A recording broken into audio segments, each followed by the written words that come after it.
আমার প্রশ্নটা ছিল হচ্ছে অন্যান্য প্লাকার্ড নিয়ে আসলে ঢুকতে দেওয়া হচ্ছে সাকিবের প্লাকার্ড নিয়ে আসলে এটা আসলে ঢুকতে দেওয়া হচ্ছে। আমরা আমি আমি আমি আমি যেটা বলে নেই, বিসিবির সকল ক্রিকেটারকে সম্মান জানায়।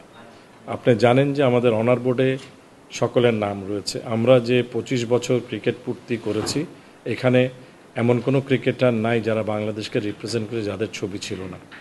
সুতরাং এটাই প্রমাণ করে আমরা কিভাবে তাদেরকে শ্রদ্ধা জানাতে চাই।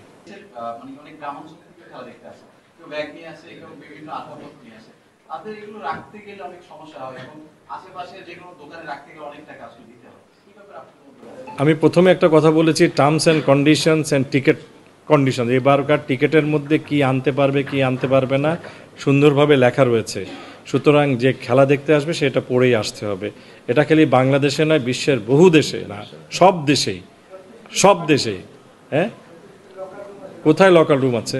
আমি আমার আইপ্যাড মানে এখন তো নিতে দেয় না, কি বলে, তো মিডিয়ার লোকজনের জন্য, জেনারেল পাবলিকের জন্য খুব রেয়ার।